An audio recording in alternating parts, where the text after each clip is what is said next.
Morning. आज हम इस वीडियो में रूल ऑफ मेजोरिटी देखेंगे अंडर द कंपनी लॉ। चलो without wasting any time start करते हैं।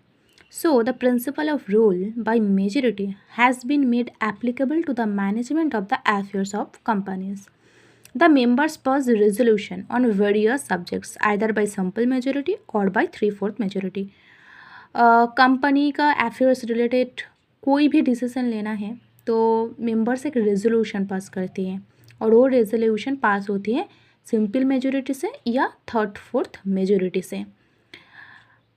And once a resolution is passed by the request majority then it is binding on all the members of the company.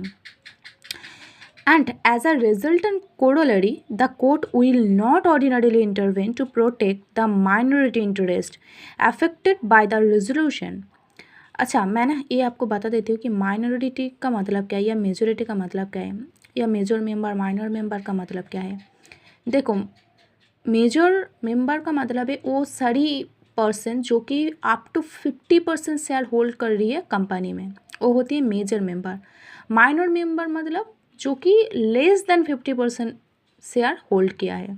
ठीक है, तो अगर ये resolution जो कि एक रिक्वेस्ट मेजोरिटी से पास हुआ है वो अगर माइनॉरिटी इंटरेस्ट अफेक्ट कर रही है तो भी कोर्ट इंटरफेयर नहीं करेगी कि हाँ यह तो माइनॉरिटी का इंटरेस्ट तो अफेक्ट हो रही है, मैं जाकर जस्टिस दिला दूँ। नहीं भाई, कोर्ट के पास क्या नहीं है, राइट नहीं है।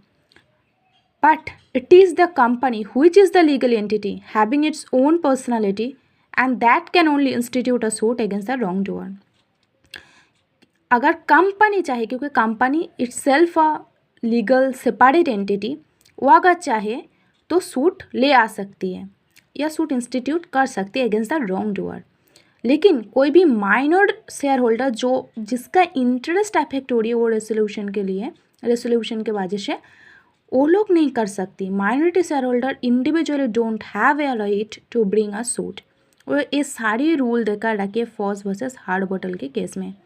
और ये क्वेश्चन ऐसे भी आ सकती है कि discuss the rule laid down in the case of Foss versus Harbottle, and of course there are certain exception.